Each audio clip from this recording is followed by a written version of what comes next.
உங்களுடைய washing machine உங்களுக்கு எல்லா துணியுமே துவைச்சு கொடுக்குது. ஆனா அந்த வாஷிங் மெஷினை மெயின்டைன் பண்ணிருக்கீங்களா? மெயின்டைன் பண்ணாம விடும்போது ஸ்டக்காய் நிற்கும், ஃபங்கஸ் ஃபார்ம் ஆகும், பாக்டீரியா ஃபார்ம் ஆகும், ஓடாம நிற்கும். அதுக்காக ஏகப்பட்ட செலவு நீங்க பண்ண வேண்டியது இருக்கும். அது மட்டும் இல்லாம உங்க துணியில அழுக்கு படிஞ்சிருக்கா, ஸ்மெல் அடிக்குதா?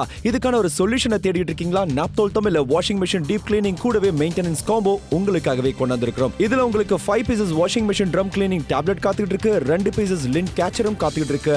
எந்த மாதிரியான வாஷிங் மெஷினா இருந்தாலும் அதில் இருக்கிற அழுக்க கிளீன் பண்றது சுலபமா இருக்க போது 5-in-1 டீப் கிளீனிங், டர்ட் ஆகட்டும், ஸ்டெயின் ஆகட்டும், அதோடைய கரையாகட்டும், பாக்டீரியா ஆகட்டும், அத்தனையுமே ஈஸியா கிளீன் பண்ண முடியும். கூடவே ஸ்மெல்லையும் அகற்ற இது ரொம்பவே உதவியா இருக்க போது. ஃபர்ஸ்ட் வாஷ் பண்றதுக்கு முன்னாடி தண்ணியில அந்த டேப்லெட்டை போடுங்க, கிளீன் பண்ணுங்க, ஈஸியா இருக்க போது. டாப் லோட் ஆகட்டும், ஃப்ரண்ட் லோட் ஆகட்டும், செமி ஆட்டோமேட்டிக் ஆகட்டும், எல்லாத்துக்குமே ஏற்றதா இருக்க போது. கூடவே உங்களுக்காகவே காத்துக்கிட்டு இருக்கு ரீயூசபிள் லிண்ட் கேச்சர். இதை பயன்படுத்திக்கிட்டு லிண்ட் ஆகட்டும், முடிகள் ஆகட்டும், உங்க துணியில் இருக்கிற அழுக்க அகற்ற ரொம்பவே உதவியா இருக்க போது. இதுக்கப்புறம் உங்களுடைய மெஷின் ஸ்டக்காய் நிற்கும், உங்க மெஷின் பாக்டீரியா ஃபார்ம் ஆகுங்கிற பிரச்சனை தேவையே கிடையாது. இதுக்காக ஏகப்பட்ட மெயின்டெனன்ஸ் சார்ஜ் தேவை கிடையவே கிடையாது. உங்க வாஷிங் மெஷினை மெயின்டைன் பண்ண ஒரு சரியான காம்போ.